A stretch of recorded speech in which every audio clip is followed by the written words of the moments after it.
नमस्कार दोस्तों, स्वागत है आपका परीक्षा चिंतन यूट्यूब चैनल पर। आज की इस वीडियो में हम लोग देखेंगे डिस्क्रिप्टिव एग्रीकल्चर के कुछ महत्वपूर्ण टॉपिक पे, जो कि ये हमारा आज का वीडियो है प्रमुख फसलों की खेती कर्षण संबंधी क्रियाओं से रिलेटेड।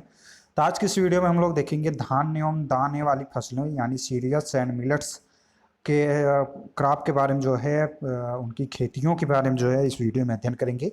तो इससे रिलेटेड जो है आपके कंपटीटिव एग्जाम में इस टॉपिक से जो है प्रश्न पूछे जाते हैं। तो आज की इस वीडियो में हम उन्हीं को टोटल जो है सीरियल्स क्रॉप जो कि आपकी मेजर क्रॉप जो आपके एग्जाम में बार बार पूछे जाते हैं, उनको इस वीडियो में हम लोग देखेंगे। तो इसके अंतर्गत हम लोग क्या क्या देखेंगे उनके बारे में पहले हम लोग देख लेते हैं, जान लेते हैं क्या क्या हमें इस वीडियो में पढ़ना है और क्या क्या मिलेगा। तो इसमें हम लोग देखेंगे प्रमुख फसलें, उनके कुल उद्भव, ओरिजिन प्लेस क्या रहेगा उनके बारे में, जो कि आपके कम्पिटेटिव एग्जाम में ओरिजिन प्लेस से रिलेटेड भी कम्पिटेटिव एग्जाम में पूछा जाता है। इसके अलावा जो है प्रमुख फसल चक्र क्या अपनाते हैं, ये भी क्रॉप रोटेशन क्या अपनाएंगे, ये भी कभी कभी पूछ लिया जाता है। जो पूछा जाता है मृदा एवं जलवायु, तो मृदा जलवायु जो है आपका पूछा जाता है। आप देखेंगे दिल्ली टीजीटी पीजीटी के एग्जाम में भी पूछ लिया गया था कि धान का टेम्परेचर जो है, जर्मिनेशन टेम्परेचर जो है वो कितना होता है। इन सभी से जो है कम्पिटेटिव एग्जाम में पूछा गया था। इसके अलावा जो सबसे महत्वपूर्ण है आपका प्रजाति, किसका कौन सा प्रजाति है, गेहूं की कौन सी प्रजाति है, धान की कौन सी प्रजाति है, मक्का की कौन सी फेमस प्रजातियां हैं जो कि आपके उगाई जाती हैं। इन सभी के बारे में हम लोग इस वीडियो में अध्ययन करेंगे। तो वीडियो को आप लोग सभी लास्ट तक देखिएगा। इसके अलावा जो है आपका बुआई हो गया, बुआई में हम लोग क्या क्या देखेंगे, समय, दूरी, डिस्टेंस कितनी रखते हैं इसके बारे में। इसके अलावा जो है सीड रेट कितना है किस क्रॉप का, ये भी आपके कम्पिटेटिव एग्जाम में पूछा जाता है। और इसके अलावा जो है एनपीके यानी खाद एवं उर्वरक उपज जो है कितना प्राप्त होता है कुंटल प्रति हेक्टेयर, ये भी। और साथ ही साथ महत्वपूर्ण ये आपका एक टॉपिक होता है जो कि आपके क्रॉप से रिलेटेड पूछा जाता है। निम्नलिखित क्रॉपों में कौन सा रोग लगता है, रोग, डिजीज एवं उनके कारण जो है उनके बारे में, और साथ ही कुछ महत्वपूर्ण क्रॉप से रिलेटेड इन्फॉर्मेशन जो रहेगा वो इस वीडियो में हम लोग देखेंगे। तो एक बार सभी लोग वीडियो को ज़्यादा से ज़्यादा शेयर कर दीजिएगा, और जो भी लोग चैनल को सब्सक्राइब नहीं किए हैं चैनल को सब्सक्राइब कर लें, बेल आइकन प्रेस कर लें, और वीडियो को एक बार सभी लोग लाइक कर दें, क्योंकि वीडियो को ज़्यादा से ज़्यादा लोग सभी लोग लाइक करें। और टेलीग्राम ग्रुप ज्वाइन कर लें, वहाँ पे आपको ये पीडीएफ जो है प्रोवाइड करा दिया गया अपडेट करके जल्द ही। तो चलिए हम लोग स्टार्ट करते हैं। तो महत्वपूर्ण है ये वीडियो, आप सभी लोग लास्ट तक देखिएगा। तो इसमें कंप्लीट जो है हम लोग सीरियल्स क्रॉप के ही बारे में अध्ययन करेंगे। दलहनी क्रॉप के बारे में नेक्स्ट वीडियो में अध्ययन किया जाएगा, तो ये आप लोग देख लीजिएगा। तो दलहनी क्रॉपों के बारे में नेक्स्ट वीडियो में, इस वीडियो में हम लोग सीरियल्स क्रॉप जो हैं धान एवं दाने वाली प्रजाति सीरियल्स एंड मिलेट्स क्रॉप जो हैं उनके बारे में इस वीडियो में अध्ययन करेंगे। तो पहला क्रॉप जो है उसके बारे में हम लोग देख लेते हैं। तो सभी लोगों को पहला क्रॉप जो है गेहूं, गेहूं का नाम सभी लोग जानते हैं। बॉटनिकल जो है ये भी आपके कम्पिटेटिव एग्जाम में पूछा जाता है। टिटकम एस्टुगम हो गया, टिटकम ड्यूरम हो गया, टिटकम डायोकम हो गया, इन सभी से जो है आपके कम्पिटेटिव एग्जाम में बार बार पूछा गया है। टिटकम एस्टिवम जो है ये गेहूं की हेक्साप्लॉइड वेराइटी जो है वो आपकी ग्रो की जाती है। तो टिटकम ड्यूरम जो है, टिटकम एस्टिवम का टूयन जो है गुणसूत्र संख्या जो है वो भी पूछ लिया जाता है। टूयन बराबर जो है 21, तो 21 जोड़े जो है हेक्साप्लॉइड जो है ग्रो किया जाता है टिटकम एस्टिवम। तो टिटकम एस्टिवम जो है हेक्साप्लॉइड वैरायटी है, ये आपको याद रखना है, कम्पिटेटिव एग्जाम में पूछा जाता है। साथ ही साथ गुणसूत्रों की संख्या जो है टिटकम एस्टिवम कितनी होगी, 21 पाया जाएगा, और यह जो है हेक्साप्लॉइड वैरायटी है। इसके अलावा जो है कुछ और वैरायटी वनस्पति गेहूँ की जो है वैरायटियाँ जो है वो आपकी उगाई जाती हैं। डिप्लॉइड टाइप की जो है टिटकम बायोटिकम, तो टिटकम बायोटिकम जो है वो डिप्लॉइड टाइप की वैरायटी है जिसमें 7 गुणसूत्रों की संख्या पाई जाती है।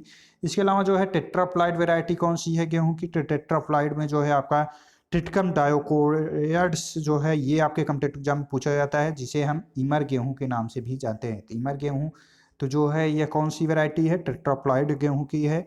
इसके अलावा जो है टिटकम डायोकम जो है इमर गेहूँ, टिटकम डायोकम इमर गेहूँ, और टिटकम डायोकोट्स हो गया, और टिटकम ड्यूरम, ये तीन जो है आपके टेट्राप्लॉइड के अंतर्गत आते हैं। तो टेट्राप्लॉइड के अंतर्गत कौन कौन से आएंगे, टिटकम डायोकोडस, टिटकम डायोकोकम, तो टाइकोकम जो है वो इमर गेहूं के नाम से भी जाना जाता है, और टिटकम ड्यूरम जो है इसे हम कठिया गेहूं के नाम से जानते हैं। तो ये भी पूछा जाता है आपके कॉम्पिटिटिव एग्जाम में।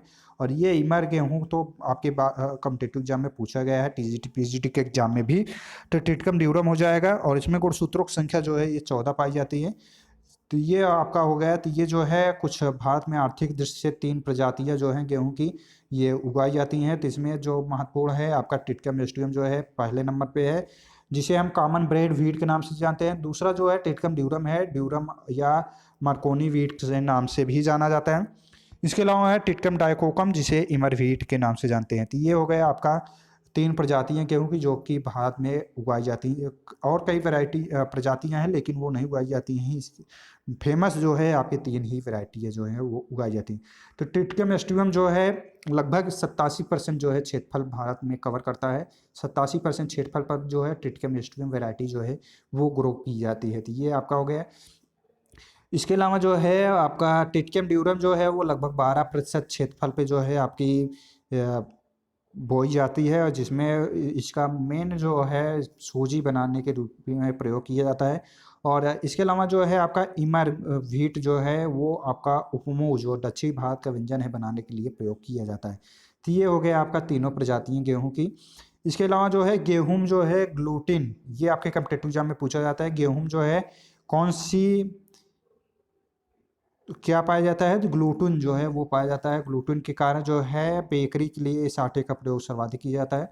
तो ग्लूटेन हो गया, तो ये पाया जाता है। और इसके अलावा जो है गेहूं के जो है वो किस प्रकार का फल है, तो ये कैरियोप्सिस प्रकार का फल है। तो ये भी आपके कॉम्पिटिटिव एग्जाम में पूछा जाता है। कैरियोप्सिस टाइप का फल है, और इसके दाने को जो है कर्नल कहा जाता है। भारतवर्ष में वैज्ञानिकों ने अमेरिका के रॉक फैलर फाउंडेशन से 1963 ईस्वी में जो है सर्वप्रथम बौनी गेहूं की जातियों का बीज जो है प्राप्त किया था। प्रारंभ में जो है सोनेरा 64, ये आपके कॉम्पिटिटिव एग्जाम में पूछा जाता है कि भारत में बौनी गेहूं प्रजाति जो प्राप्त की गई थी उसमें कौन कौन सी थी। सोनेरा 64, सोनेरा 63, 64 और 63 हो गई। इसके अलावा जो है लरमा राजो हो गई, और मायो 64, ये सभी जो थी आपकी जातीय जो थी रॉक फाउंडेशन के द्वारा 1963 ईस्वी में प्राप्त की गई थी, बौनी प्रजातियाँ थी। ये हो गया। इसके अलावा जो है जो आपके कॉम्पिटिटिव एग्जाम में पूछा जाता है, तो 1967 और 68 में कहीं कहीं पे 66-65 भी मिलता है। तो राष्ट्रीय हरित क्रांति जो है, तो सबसे ज़्यादा जो है हरित क्रांति का प्रभाव जो दिखाई दिया था वो गेहूं की फसल पे ही दिखाई दिया था। तो ये आपको याद रखना है, ये भी पूछ लिया जाता है। इसके अलावा जो है ट्रिटकेल, ये आपके कॉम्पिटिटिव एग्जाम में बार बार कॉम्पिटिटिव एग्जाम में पूछा जाता है। ट्रिटकेल जो है यह कैसा है, तो यह जो है गेहूँ मानव निर्मित धान है। तो ये जो है प्रथम सीरियल क्रॉप है जो कि मानव द्वारा निर्मित किया गया है। और टिटकल जो है वो किसके किसके क्रॉस से बना हुआ है, ये भी आपके कॉम्पिटिटिव एग्जाम में पूछा जाता है। तो यह जो है आपका हो जाएगा गेहूं इंटू राई, यानी व्हीट इंटू राई के क्रॉस से जो है यह टिटकल वैरायटी जो है बनाई गई है। और यह जो है गेहूं की है, और यह मानव निर्मित प्रथम भारत की वैरायटी है। तो ये आपको याद रखना है। और गेहूं के दाने में जो है 8 से 15% जो है प्रोटीन पाई जाती है, ये भी आपके कॉम्पिटिटिव एग्जाम में पूछा जा सकता है। इसके अलावा जो है ऊसर भूमि के लिए जो है गेहूं की प्रजाति जो है वो कौन सी है, तो ये आपके कॉम्पिटिटिव एग्जाम में पूछा जाता है। केस 7410, तो के 7410 जो है ऊसर भूमि के लिए गेहूं की सुटेबल वैरायटी है। राज 1555 जसराज एवं यशडी 4330 गेहूं की किस्में जो है बुंदेलखंड क्षेत्र के लिए सुटेबल होती हैं। इसके अलावा जो है जो पूछा जाता है आपका गेहूं की बौनी प्रजातियां 5 सेंटीमीटर, देसी और लंबी प्रजातियां जो हैं 6 से 7 सेंटीमीटर, और विलंब से बुआई करने वाली 4 सेंटीमीटर की गहराई पर बोई जाती हैं। तो ये भी आपके कॉम्पिटिटिव एग्जाम में पूछ लिया जाता है।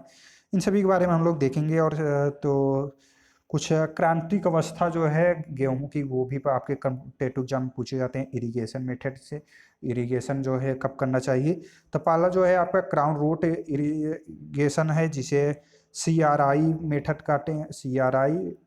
तो ये जो है आपका 20 से 25 दिन, यानी ये फसल बोने के 20 से 25 दिन के बाद जो है CRI क्राउन रूट इनिशिएशन के समय जो है पहली सिंचाई करनी चाहिए। दूसरा जो है टिलरिंग स्टेज है, जो कि 40 से 45 दिन बाद हमें सिंचाई करनी चाहिए। और गांठ बनते समय जॉइंटिंग स्टेज जो है 60 से 65 डेज में सिंचाई की जाती है। इसके अलावा पुष्पावस्था फ्लावरिंग स्टेज में जो है 80 से 85 दिन, दुग्धावस्था में मिल्किंग स्टेज 100 से 150 दिन और दाना सख्त पड़ते समय जो है 115 से 120 दिन जो है हम सिंचाई करते हैं। तो ये सिंचाई भी आपके कॉम्पिटिटिव एग्जाम में पूछा जाता है। पहला जो है CRI, ये आपके कॉम्पिटिटिव एग्जाम में पूछा जाता है। क्राउन रूट इनिशिएशन जो है ये 20 से 25 दिन में सिंचाई की जाती है। ठीक है, तो ये जो है आपका गेहूं से रिलेटेड हो गया, ये आपको याद रखना है। अब हम लोग गेहूं के बारे में देख लेते हैं। तो गेहूं जो है ग्रेमनी फैमिली से बिलोंग करती है और इसका जो है बॉटनिकल नेम जो है ट्रिटिकम एस्टिकम है और गुणसूत्रों की संख्या जो है 21 है और इसका उद्भव जो है मध्य एशिया या दक्षिण पूर्वी एशिया जो है इसका ओरिजिन प्लेस है। तो ये आप सभी याद रखेंगे, BHU एंट्रेंस एग्जाम में यहाँ से प्रश्न पूछे गए हैं। इसके बाद जो है प्रमुख फसल चक्र जो है अरहर गेहूँ, धान गेहूँ, ये सभी किया जाता है। तो ये हमें कॉम्पिटिटिव एग्जाम में ये नहीं पूछा जाएगा। जो पूछा जाएगा मृदा एवं जलवायु जो है, तो मृदा जो है दोमट या शीतोष्ण जलवायु। तो मृदा जो है कैसी मृदा होनी चाहिए गेहूं की ग्रो करने के लिए, तो दोमट मृदा जो है होनी चाहिए। इसके अलावा जो है टेम्परेचर या जलवायु जो है कैसे होनी चाहिए, तो शीतोष्ण जलवायु जो है गेहूं के उत्पादन के लिए होना चाहिए। वर्षा जो है 60 से लेके 100 सेंटीमीटर से वर्षा जो है वाले क्षेत्र में सुटेबल होता है गेहूं बोने के लिए। टेम्परेचर जो है आपके कॉम्पिटिटिव एग्जाम में पूछा जाता है। जर्मिनेशन के लिए 20 अंश से 22 अंश सेंटीग्रेड जो है टेम्परेचर गेहूं का होता है। जर्मिनेशन के लिए पकने के लिए जो है 25 से 30 अंश सेंटीग्रेड की आवश्यकता होती है। और आर्द्रता जो है ह्यूमिडिटी जिसे हम कहते हैं 50 से 60 अंश जो है सेंटीग्रेड जो है वो आर्द्रता पाया जाता है। तो ये हो गया आपका मृदा एवं जलवायु से रिलेटेड। इसके बाद जो है आपके कॉम्पिटिटिव एग्जाम में पूछा जाता है प्रमुख प्रजातियां, तो ये आपको याद रखना है, ये यहाँ से आपके कॉम्पिटिटिव एग्जाम में बार बार पूछा जाता है। तो समय से बुआई यानी सिंचित क्षेत्र में समय से बुआई जहाँ पे की जाती है वहाँ पे सिंचित क्षेत्र है। तो यूपी 368, यूपी 2003, यूपी 2338, ये भी आपके कॉम्पिटिटिव एग्जाम में पूछा गया है। SD 2329, 22/4, 2428, 2285, 2281, 2278, 2009 SD 2851 पूसा विशेष जिसे हम कहते हैं। VL 711 है, VH 147 है, सोनालिका राज 1555, राज 911। तो ये आपको याद रखने हैं। सोनालिका किसकी वैरायटी है, गेहूं की है और ये सिंचित क्षेत्र के लिए सुटेबल होती है। राज 1555, राज 911 हो गया। इसके अलावा जो है HP 1102 हो गया। PBW 343, ये भी आपके कॉम्पिटिटिव एग्जाम में बार बार पूछा जाता है। PBW 343 जो है किसकी वैरायटी है, गेहूं की वैरायटी है, ये आप याद रखेंगे। इसके बाद जो महत्वपूर्ण है देर से बुआई या सिंचित, तो सोनालिका जो है देर से बुआई के लिए भी सूटेबल है। इसके अलावा है WR 544 पूसा गोल्ड मालवी, तो मालवी किसकी वैरायटी है, ये आपकी गेहूं की वैरायटी है, याद रखना है। UP 115, UP 1109 हो गया। SD 2428 हो गई। ये सभी जो हैं आपकी देर से बुआई सिंचित क्षेत्रफल के लिए है। असिंचित क्षेत्रफल के लिए जो है कौन सी वैरायटियाँ हैं उनके बारे में देख लेते हैं। सुजाता हो गई, तो सुजाता जो है किसकी वैरायटी है, गेहूं की वैरायटी है। मेघदूत, मुक्ता, कुंदन, प्रताप, ये सभी जो हैं आपकी गेहूं की वैरायटियां हैं, तो ये याद रखना है। इसके बाद जो है आपको बीज दर कितनी होती है बुआई के लिए, समय, दूरी, ये जो है आपके कॉम्पिटिटिव एग्जाम में पूछा जाता है। तो समय यानी बुआई का समय जो है कब होता है, नवंबर का प्रथम पखवाड़ा, यानी नवंबर के प्रथम पखवाड़े। तो प्रथम पखवाड़ा किसे कहा जाता है, तो महीने का 15 दिन स्टार्टिंग से लेके 15 दिन, फर्स्ट डेज से लेके 15 डेज तक को जो है प्रथम पखवाड़ा कहा जाता है। 15 दिन से 30 दिन के बीच को दिनों को जो है वो द्वितीय पखवाड़ा के नाम से जाना जाता है। तो इसलिए जो है यहाँ पे नवंबर के प्रथम पखवाड़ा यानी 1 नवंबर से 15 नवंबर तक जो है गेहूं की बुआई जो है वो की जाती है। और दूरी जो है 20 से 22 सेंटीमीटर का हम रखते हैं। और बीज दर जो है कितना है, तो 100 kg। तो ये आपको याद रखना है, 100 kg। डिफरेंट होता है। सीड इसमें होता है कि सीड ड्रिल से बुआई के समय जो है 80 से 100 kg जो है सीड की आवश्यकता होती है। डिबलिंग में जो है ये आपके कॉम्पिटिटिव एग्जाम में पूछा जाता है। डिबलिंग विधि से बुआई करने पे जो है 25 से 30 kg जो है गेहूं की आवश्यकता होती है। तो 25 से 30 केजी जो है गेहूं का बीज का आवश्यकता जो है वो डिबलिंग मेथड में होता है। तो ये जो है गेहूं के मेथड के ऊपर डिपेंड करता है, लेकिन जो है गेहूं की बीज दर जो है वो 100 केजी होता है।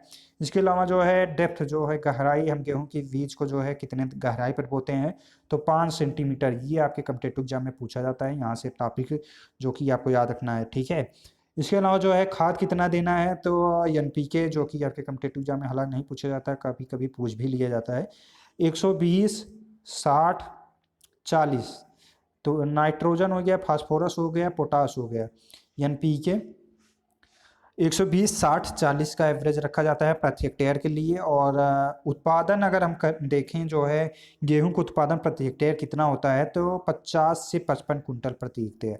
50 से 55 कुंटल प्रति हेक्टेयर जो है प्रति हेक्टेयर गेहूं की उत्पादन होती है। और भूसा जो है वो 50 से 55 कुंटल प्राप्त होता है, एक्स्ट्रा जिसे हम कहते हैं। इसके अलावा जो है प्रमुख रोग कौन कौन से हैं उनके बारे में हम लोग देख लेते हैं, डिजीज जो कि आपके कॉम्पिटिटिव एग्जाम में पूछा जाता है। तो करनाल बंट हो गया आपका डिजीज, करनाल बंट, रतुआ हो गया, कंडुआ हो गया, ये सभी जो हैं आपके प्रमुख रोग हैं और कीट हैं जो कि गेहूं में लगते हैं। इसके अलावा जो कीट हैं दीमक, एफिड भंडारण के हानिकारक कीट हैं। तो गेहूं के भंडारण के समय जो है दीमक, एफिड जो है वो काफ़ी हानि पहुंचाते हैं फसल को। तो ये जो है आपका रोग प्रमुख हो गए और कीट। इसके अलावा जो है पिछेती बुआई की दशा में 6 से 7 सिंचाई जो है गेहूं की करनी चाहिए, और अंकुरण के 15 दिन पर तथा शेष 15 दिन के अंतराल पर जो है सिंचाई करना आवश्यक होता है। बीज शोधन के लिए जो है हम किसका प्रयोग करेंगे, ये भी आपके कॉम्पिटिटिव एग्जाम में पूछ लिया जाता है। तो बीज शोधन के लिए जो है एग्रोसान जीएन या थीरम का प्रयोग करते हैं। Agrosan GN at the rate of 3.0 gram प्रति किग्रा बीज की दर से जो है हम एग्रोसान जीएन का प्रयोग करते हैं। या थायरम का जो है प्रयोग करते हैं 2.5 ग्राम से लेकर 3 ग्राम प्रति किग्रा के दर से जो है प्रयोग किया जाता है। इसके अलावा जो है करनाल बंट लगने वाले स्थानों पर अर्जुन वैरायटी जो है आपको ग्रो करना चाहिए, जहाँ पे करनाल बंट ये काफ़ी फेमस डिजीज़ है जो कि आपके व्हीट क्रॉप में लगता है। करनाल बंट के लिए जो है अगर कहीं पे लग रहा है तो वहाँ पे जो है अर्जुन वैरायटी, जिसे हम कहेंगे SD 2009 तथा VL 771, VL 711 है, 711 और अर्जुन SD 2009 को किस्म जो है वहाँ पे बोना चाहिए जहाँ पे करनाल बंट डिजीज लगते हैं। इसके अलावा जो है रतुआ प्रतिरोधी प्रजाति जो है K9107 है। इसके अलावा जो है PVW 343, तो ये रतुआ यानी रस्ट डिजीज के अगेंस्ट जो है रेसिस्टेंट वैरायटियाँ हैं जो कि आपके कॉम्पिटिटिव एग्जाम में ये पूछे जाते हैं, ठीक है। तो ये हो गया आपका गेहूं। धान फसल में पहला क्रॉप था गेहूं, जो कि आपके कॉम्पिटिटिव एग्जाम में पूछा जाता है। तो ये आपके गेहूं से रिलेटेड कंप्लीट इन्फॉर्मेशन हो गया। इसके बाद हम सेकेंड क्रॉप जो है उसके बारे में देखते हैं। तो सेकेंड क्रॉप जो है आपका धान है। तो धान के बारे में अगर हम लोग देखें तो धान के बारे में थोड़ा जान लेते हैं। तो धान का बॉटैनिकल नेम क्या है ये आपको मालूम होगा, ओराइजा सटाइवा। ओराइजा सटाइवा जो है धान की बॉटैनिकल नेम हो गए। और फैमिली जो है यहाँ पे दिख रहा है ग्रेमनी यानी पोएसी फैमिली से बिलोंग करता है। और ओरिजिन प्लेस जो है भारत यानी हस्तिनापुर। तो ये आपका हो जाएगा धान, जिसका botanical name Oryza sativa, family Gramineae, उद्भव स्थान भारत। तो धान ओराइजा जीनस का पौधा है। इस जीनस के अंतर्गत जो है 24 प्रजातियां जो हैं आती हैं, जिसमें में से 22 प्रजाति जो है जंगली है। ये भी आपके कॉम्पिटिटिव एग्जाम में पूछा जाता है। ओराइजा जीनस के अंतर्गत जो है कितने प्रजातियां आती हैं, 24 प्रजाति आती है, जिसमें में से 22 प्रजाति जो है वो जंगली हैं और 2 प्रजाति जो है वो उगाई जाती है। तो ओराइजा सटाइवा, ओराइजा ग्लैब्रिमा, तो ये 2 आपकी वैरायटी प्रजातियां हैं जो कि आपकी उगाई जाती हैं। और ओराइजा सटाइवा जो है वह डिप्लाइड टाइप की वैरायटी है। तो ये आपको याद रखना है, ओराइजा सटाइवा जो वैरायटी है वो कैसी वैरायटी है, प्रजाति है, डिप्लाइड प्रजाति है, जिसमें गुणसूत्रों की संख्या जो है कितनी होती है, 24 होती है। गुणसूत्रों की संख्या यहाँ पे नोट कर लेंगे आप, 24 गुणसूत्रों की संख्या पाई जाती है। इसके अलावा जो है इसकी 3 उप प्रजातियाँ हैं जो कि उगाई जाती हैं, जो कि आपके कॉम्पिटिटिव एग्जाम में पूछा जाता है। इंडिका जो है वो कहाँ पे ग्रो की जाती है? इंडिका जो है भारत में उगाई जाती है। दूसरा है जापानिका, जापानिका जो है वो जापान में विकसित की गई है। इसके अलावा है जवानिका, जवानिका जो है वो मुख्यतः इंडोनेशिया में उगाई जाती है या पाई जाती है। तो ये आपके 3 उप प्रजातियाँ हैं जो कि धान की जो उगाई जाती हैं। इसके अलावा भारत जो की मुख्य फसल जो है चावल है, और धान जो है एक सेल्फ पॉलिनेटेड क्रॉप है, सेल्फ पॉलिनेटेड क्रॉप है। ये आपको याद रखना है, सेल्फ पॉलिनेटेड क्रॉप है। आपका व्हीट भी है और राइस भी, ये दोनों क्रॉप जो हैं आपकी सेल्फ पॉलिनेटेड क्रॉप के अंतर्गत आते हैं। धान के दाने को जो है करियोप्सिस कहते हैं, और धान का क्षेत्रफल उत्पादन से गेहूं के बाद जो है विश्व में दूसरा स्थान है। विश्व में धान के अंतर्गत सबसे अधिक क्षेत्रफल जो है एशिया के अंतर्गत आता है, ये भी आपको याद रखना है। भारत जो है क्षेत्रफल की दृष्टि से प्रथम स्थान पे है और उत्पादन की दृष्टिकोण से दूसरे स्थान पे आता है। और धान में एक विधि जो है ये आपके कॉम्पिटिटिव एग्जाम में पूछा जाता है, नर्सरी के लिए जो है प्रयोग किया जाता है। तो धान को पौध तैयार करने के लिए, नर्सरी तैयार करने के लिए जो है डेपोग मेथड, ये आपके कॉम्पिटिटिव एग्जाम में बार बार पूछा जाता है। डेपोग मेथड का प्रयोग किया जाता है। इस विधि में पौधे को बिना मृदा के उगाते हैं और पौध जो है 10 से 15 दिन में तैयार हो जाता है, 10 से 15 दिन। तो पौध कितने देर में तैयार होता है ये भी आपके कॉम्पिटिटिव एग्जाम में पूछा जाता है।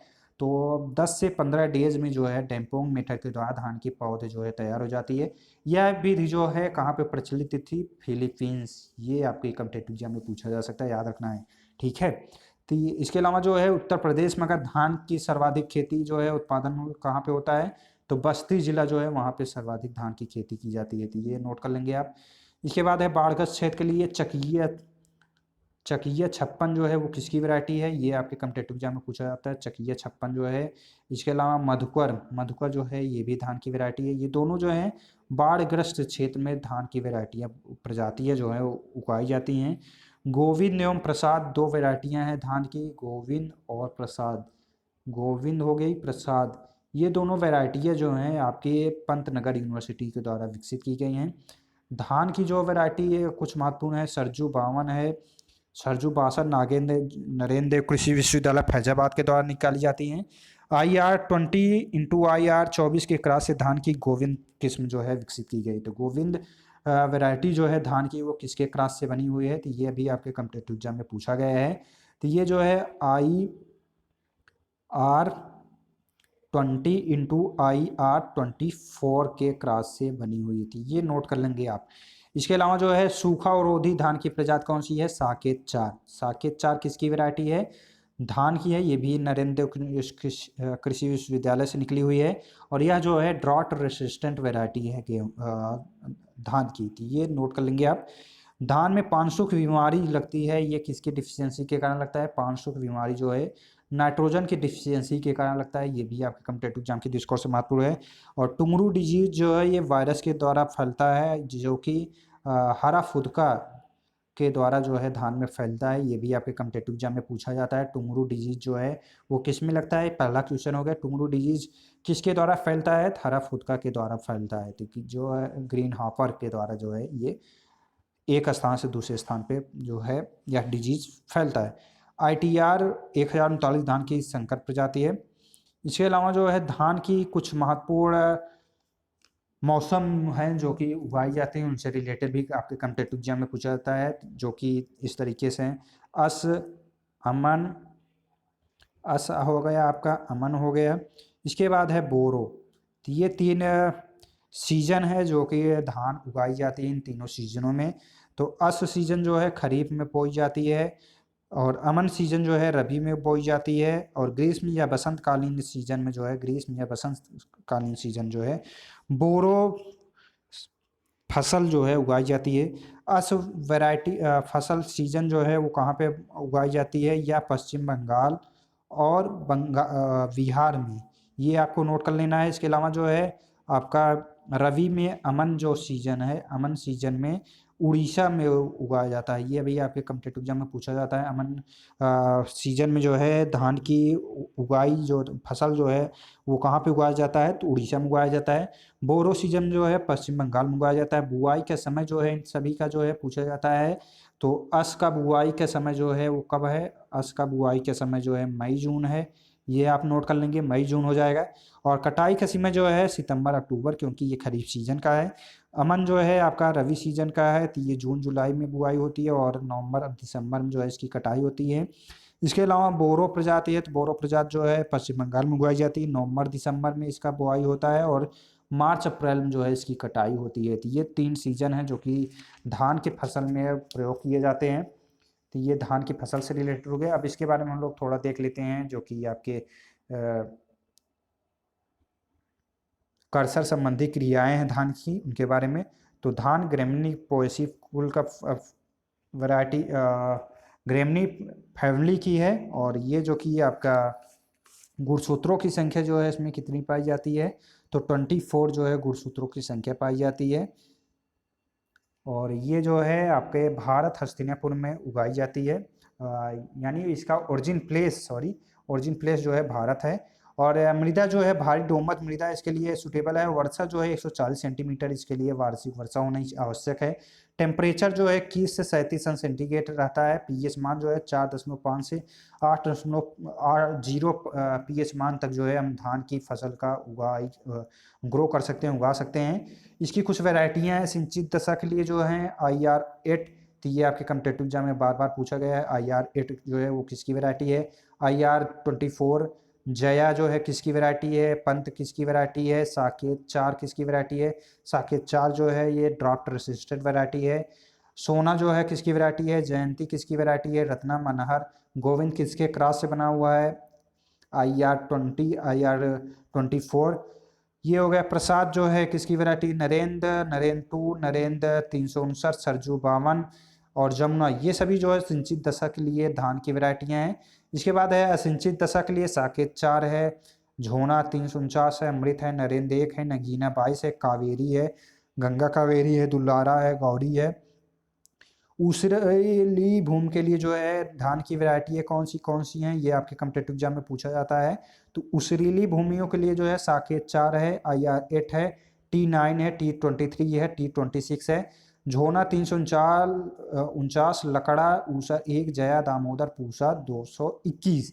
तो ये सभी जो है ऊसरीली भूमि के लिए धान की वैरायटियां हैं। ठीक है, तो ये हो गए वैरायटियां। सीड रेट जो है धान की कितनी होती है, यानी डिस्टेंस कितना रखेंगे, टाइम कितना होता है?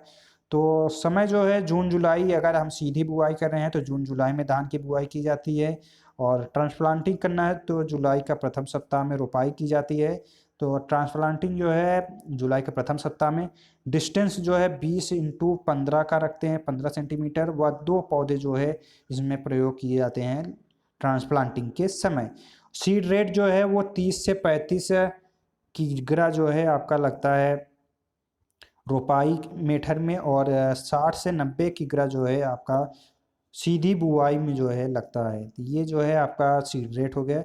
सिंचित दशाओं के लिए जो है आपका नाइट्रोजन जो है 120 60 50 होता है। असिंचित दशाओं के लिए जो है 60 30 30 का प्रयोग किया जाता है। उत्पादन जो है 45 से 55 कुंटल जो है प्रति हेक्टेयर सिंचित दशा में। असिंचित दशा में जो है 25 से 35 कुंटल प्रति हेक्टेयर मिलता है। और इसके प्रमुख रोग कौन कौन से हैं वो देख लेते हैं। तो भूरे धब्बे रोग जो है ये धान की फसल में लगता है। ब्लाइस्ट झोंका डिजीज हो गया आपका, ये भी आपके कम्पिटेटिव एग्जाम में पूछा गया बार बार। झोंका डिजीज हो गया, टुंगरो डिजीज हो गया, झुलसा हो गया, खैरा डिजीज, ये सभी जो है आपके रोग हो गए।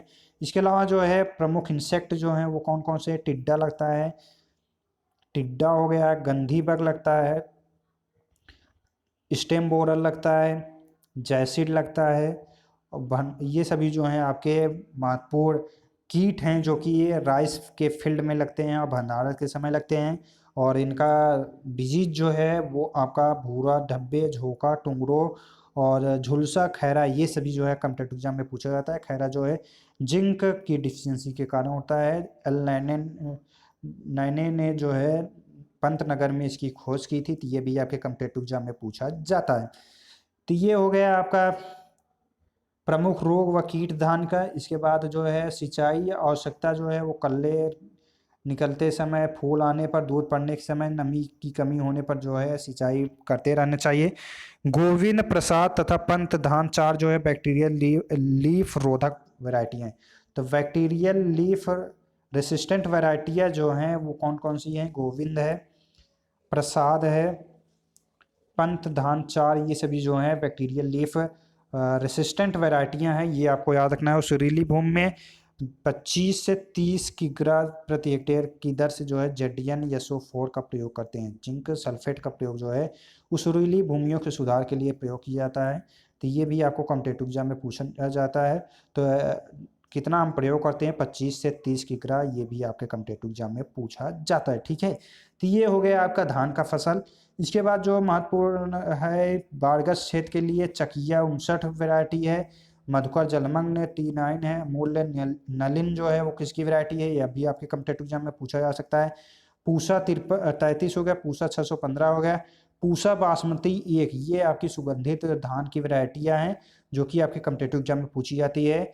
और UPR 471, नरेंद्र 2, केसर, कस्तूरी, ये सभी जो हैं सुगंधित धान की वैरायटी हैं जो कि आपके कॉम्पिटिटिव एग्जाम में बार बार पूछा जाता है। ठीक है, तो ये सभी याद रखेंगे। इसके बाद जो है नाम तीसरा क्रॉप है जौ, बार्ली। बार्ली ग्रेमनी फैमिली से बिलोंग करता है और इसका ओरिजिन प्लेस जो है दक्षिण पूर्वी एशिया है। ग्रेमनी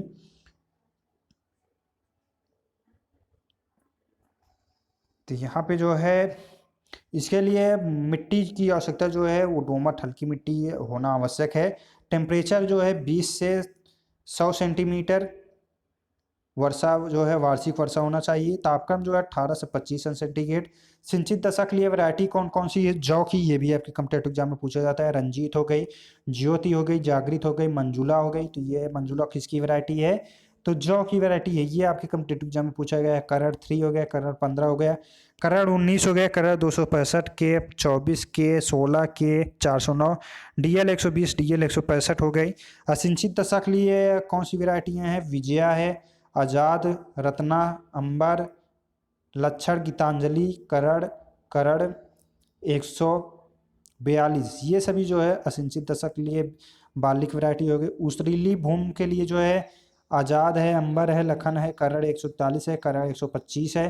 पहाड़ी क्षेत्र के लिए डोलमा, हिमानी, कैलाश, अंबा, करड़ 18, ये सभी जो हैं आपकी जौ की वैरायटी हो गई। जौ के लिए जो है इसके बारे में अगर हम देखें, इसके लिए जो है दोमट मिट्टी होती है आवश्यक। और इसके लिए सीड रेट जो है वो कितनी होनी चाहिए? तो सीड रेट जो है सिंचित दशक के लिए बुआई के समय जो है नवंबर का दूसरा सप्ताह, सिंचित पछेती के लिए 15 से 20 सितंबर तक जो है की जा सकती है। उसरीली और पहाड़ी भूमि में जो है 15 से 30 अक्टूबर तक बुआई की जाती है। सीड रेट जो है वो आपका 75 से 100 kg जो है प्रति हेक्टेयर सीड रेट प्रयोग किया जाता है।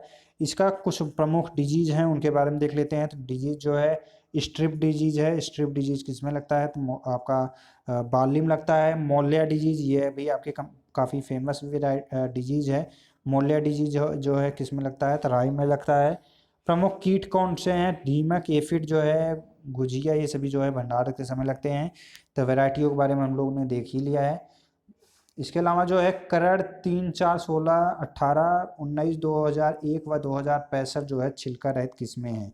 तो ये जो है करड़ 3 हो गया, 4 हो गया, 16, 18, 19, ये जो है छिलका रहित वैरायटी है बार्ली की। ये भी आपके कॉम्पिटिटिव एग्जाम में पूछा जाता है। इसके अलावा जो है सिंचित दशा में K226 जो है पीली गेरुई yellow rust disease resistant variety है। ये भी आपके कॉम्पिटिटिव एग्जाम की डिस्कोर्स महत्वपूर्ण है, याद रखना है। इसके बाद हम लोग देखते हैं महत्वपूर्ण क्रॉप जो है मेज है, जो कि आपकी कॉम्पिटिटिव एग्जाम में बार बार पूछा जाता है मेज से रिलेटेड। तो मेज का बॉटैनिकल नेम सभी लोग जानते हैं, जिया मेज। तो जिया मेज जो है मक्का का बॉटैनिकल नेम हो गया। फैमिली जो है ग्रेमनी है और इसका उद्भव स्थान जो है मध्य अमेरिका या मैक्सिको है। तो ये भी आपके कॉम्पिटिटिव एग्जाम में पूछा जाता है। इसमें गुणसूत्रों की संख्या जो है कितनी पाई जाती है? n बराबर 10 होता है। तो ये आप नोट कर लेंगे। मक्का में प्रोटीन पाई जाती है, कौन सी प्रोटीन है वो जो पाई जाती है? तो जीन प्रोटीन जो है वो पाई जाती है मक्का में। तो ये भी आपके कॉम्पिटिटिव एग्जाम में पूछा जाता है। विश्व में क्षेत्रफल के दृष्टि से 5 प्रथम राष्ट्र जो है संयुक्त राज्य अमेरिका, चीन, ब्राजील, भारत, मैक्सिको है। और मक्का की खेती मुख्य रूप से जो है 3 उद्देश्यों के लिए की जाती है: दाने के लिए, चारे के लिए, भुट्टो के लिए। तो तो हाई स्टार्च हाइब्रिड मक्का की जो है प्रजाति औद्योगिक क्षेत्र के लिए उपयुक्त है। और रबी मक्का की बुआई का उचित समय जो है 15 अक्टूबर से लेके 15 नवंबर तक जो है ये आपकी बुआई का उचित समय है। ये भी आपके कॉम्पिटिटिव एग्जाम में पूछा जाता है रबी सीजन के लिए जो है। तो मक्का एक ऐसा फसल है जो कि तीनों सीजन में बोई जाती है, रबी खरीफ जायद में, खरीफ रबी जायद में। तो ये आप नोट कर लेंगे। इसके बाद जो है मृदा कैसी चाहिए मक्का के लिए जो है उपजाऊ दोमट मृदा होनी चाहिए। वर्षा जो है वो 40 से 60 सेंटीमीटर, तापक्रम जो है 20 से 30 अंश सेंटीग्रेड, आर्द्रता जो है 60 से 70 अंश सेंटीग्रेड होना चाहिए। अब वेराइटियों के बारे में हम लोग देख लेते हैं। संकर वेराइटी है कौन सी है मक्का की? गंगा सफ़ेदू, Ganga 5, Ganga 7, Ganga 11, Himalaya 123, high starch, VL 42, VL 45D, 771, Sartaj. ये सभी जो है मक्का की संकर वैरायटी हैं। संकुल वैरायटी कौन सी है? तरुण हो गई, नवीन हो गया, कंचन हो गया, श्वेता, विजय, धवल, प्रोटीन्स, शक्ति, किसान, मेघा, पूसा, कंपोजिट 1-2, आजाद, उत्तम, आटू, सोना, लक्ष्मी, जवाहर, मंजरी, विक्रम, प्रताप। ये सभी जो हैं आपकी मक्का की संकुल वैरायटियाँ हैं।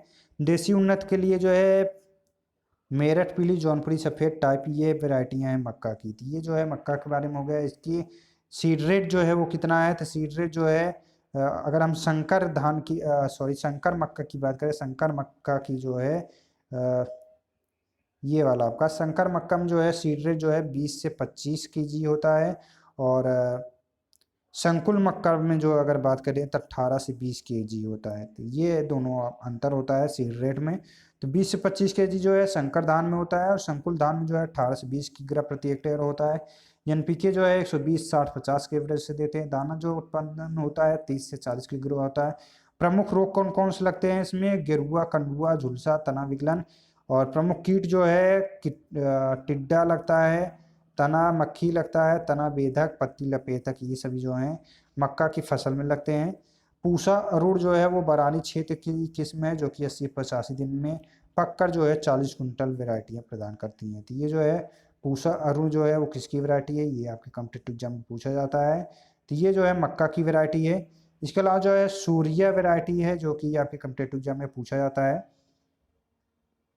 सूर्या पंतनगर से विकसित किस्म है जो कि 75 दिन में जो यह है पक कर तैयार हो जाती है। तो ये भी आपके कॉम्पिटिटिव एग्जाम की दृष्टिकोण से महत्वपूर्ण है। ठीक है। अगला क्रॉप जो है क्रॉप है ज्वार। ज्वार की फैमिली जो है ग्रेमनी पोएसी है, पूर्वी मध्य अफ्रीका। और इसके लिए मृदा एवं जलवायु के बारे में अगर हम देखें तो मृदा जो है उपजाऊ दोमट मृदा आवश्यक होती है। वर्षा जो है कितनी आवश्यक होगी? 40 से 60 सेंटीमीटर, तापक्रम जो है 25 से 30 सेंटीग्रेड। पीएस मान जो है 5.5 से 8.5 के बीच पीएस मान है, तो वहाँ पे सुटेबल है क्रॉप को उगाने के लिए। आर्द्रता जो है 60 से 70% के मध्य जो है हम रखते हैं। सॉरी। इसके बाद जो है प्रमुख वैरायटी है संकर वैरायटी है ज्वार की कौन सी है? तो सी एस जो है 15691, CPS 504। संकुल जो है CSV 245610, CSV1 स्वर्ण जो है। ये सभी जो हैं आपकी संकर वैरायटियाँ हैं ज्वार की। उन्नत देसी वर्षा टाइप 22, टाइप 8B, माऊ टाइप 1, माऊ टाइप 2, उज्जैन। ये सभी जो हैं आपके देसी प्रजातियाँ हैं ज्वार की। तो ये जो है ज्वार की वैरायटी हो गई। ज्वार के लिए जो है सीड जो है कितनी आवश्यकता होती है? ज्वार के बुआई के लिए जो है आपका 12 से 15 किग्रा जो है ये नोट कर लेंगे। 12 से 15 केजी जो है सीड की आवश्यकता होती है प्रति हेक्टेयर बुआई के लिए। और डेप्थ जो है गहराई 3 से 4 मीटर का रखते हैं। और दूरी जो है 45 से 15 सेंटीमीटर के बीच। और जुलाई के प्रथम सप्ताह में जो है बुआई की जाती है। ठीक है।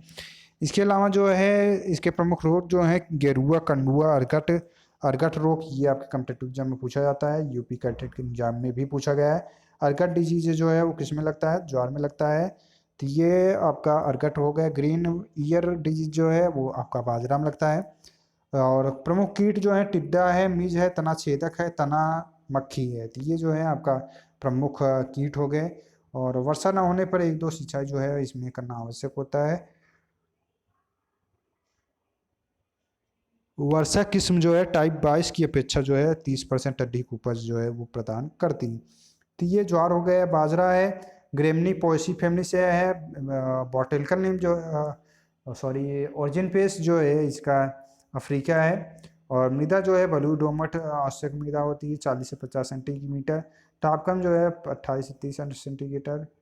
आई इसके बाद जो है बाजरा के संकर प्रजाति जो है SB5 है, BJ 104 है, MEH 36 है, MBH 110, BK 506, BD 763, BS संकुल प्रजाति जो है विजय कंपोजिट मध्य प्रदेश, देसी मैनपुरी ग्वालियर 245। तो ये सभी जो हैं आपके संकुल और देसी प्रजातियाँ और संकर प्रजातियाँ हैं बाजरा की। इसके बाद अगला क्रॉप जो है बाजरा का सीड रेट, ये भी आपके कॉम्पिटिटिव एग्जाम में पूछा जाता है। बाजरा का सीड रेट जो है 8 से 10 kg होता है। ये भी आपके कॉम्पिटिटिव एग्जाम में बार बार पूछ लिया जाता है, तो नोट कर लेंगे। और इसकी बुआई जो है वो जुलाई के द्वितीय पखवाड़े में की जाती है। और इसके लिए जो है प्रमुख डिजीज जो है गेरुआ, कंडुआ, हरित बाली रोग। हरित बाली रोग ये आपके PCS के एग्जाम में भी पूछा गया है। हरित बाली रोग जो है वो किस में लगता है, तो ये महत्वपूर्ण है। तो हरित बाली रोग जो है वो बाजरा में लगता है। ज्वार में जो है अर्गट रोग लगता है। और बाजरा जो है आपका हरित बाली रोग के नाम से भी जाना जाता है। तो ये भी आपके कॉम्पिटिटिव एग्जाम में पूछा जाता है। टिड्डा मिर्च, टिड्डा तना, बेधक, थना मक्खी, ये सभी जो है आपका बाजरा के प्रमुख कीट हैं। और देर से बुआई की गई फसल में अर्गट बीमारी का प्रकोप जो है वो अधिक होता है। ICMV 221 किस्म जो है डाउनी मिल्ड्यू रेसिस्टेंट वैरायटियाँ हैं जो कि ग्रो की जाती हैं, उगाई जाती हैं। इसके बाद जो है अगला जो है क्वेश्चन नंबर क्रॉप नंबर 7, मंडुआ या रागी ग्रेमनी फैमिली से बिलोंग करता है। इसका उद्भव स्थान जो है भारत है। और इसके लिए हल्की दोमट 50 से 60 सेंटीमीटर। निर्मल, गौतमी, गोदावरी, ये सभी जो हैं वैरायटी आपको याद रखना है, मंडुआ या रागी की वैरायटियाँ हैं। तो मंडुआ या रागी वैरायटी हो गई। इसके लिए सीड रेट जो है 8 से 10 kg होता है। और नाइट्रोजन की मात्रा जो है 30 से 40 किग्रा, 20 किग्रा पोटास और फास्फोरस 20 kg प्रति हेक्टेयर देना चाहिए। दाना जो है 20 से 25 कुंटल प्रति हेक्टेयर। और चारा जो है 60 से 120 किग्रा प्रति हेक्टेयर मिलता है। ब्लास्ट, कंडुआ, डाउनी मिल्ड्यू, तना बेधक, एफिड, हेरी कैटरपिलर, हगरा सापर, ये सभी जो है डिजीज इसमें लगते हैं। इसके अलावा जो है चीना है। चीना जो है ये भी ग्रेमनी फैमिली से बिलोंग करता है और इसका उत्पत्ति स्थान जो है भारत है। इसकी वैरायटी जो है चीना की राम चेना, श्याम चेना, ये सभी जो हैं वैरायटियां हैं। और इसके लिए सीड रेट जो है 8 से 12 किग्रा प्रति हेक्टेयर होता है। सीड गहराई जो है 3 से 4 सेंटीमीटर के बीच जो है रखा जाता है। और इसमें जो है हेड स्मेट, तो हेड स्मेट डिजीज जो है चीना फसल में लगता है, चीना फसल में। तो हेड स्मेट हो गया। और तना मक्खी जो है हाउस फ्लाई जो है इसकी प्रमुख इंसेक्ट है। इसमें प्रोटीन की मात्रा जो है 6.2% होती है। प्रयोग जो है केवल चावल के रूप में प्रयोग किया जाता है। ठीक है। इसके बाद है कोदो। ये भी तो कोदो जो है ग्रेमनी फैमिली से बिलोंग करता है। दक्षिण पूर्वी एशिया है। दोमट मिट्टी, हल्की मिट्टी, वर्षा जो है 40 से 50 सेंटीमीटर। पाली निवास, Dindori 73, JK 76, JP UK, PSC 1, GPOK, IPSC 186, Fatehpur सिंडी, JN की 364, PLR 1, हरका 1, ये सभी जो हैं इनकी वैरायटियाँ हो गई। इसके अलावा जो है काकून है, तो ये भी जो है हल्की मृदा आवश्यक होती है। अर्जुना जो है जीवन, CC3, CO4, ISC 119 2001 201 sorry, MS 1844, ये सभी जो हैं आपके काकून की वैरायटी हैं जो कि आपके कॉम्पिटिटिव एग्जाम में बार बार पूछे जाते हैं। तो ये नोट कर लेंगे, आपका याद रखना है, कॉम्पिटिटिव एग्जाम में पूछा जाता है। इसके बाद जो है तो ये जो है प्रमुख सीरियल्स क्रॉप हैं जो कि कॉम्पिटिटिव एग्जाम में आपके पूछे जाते हैं।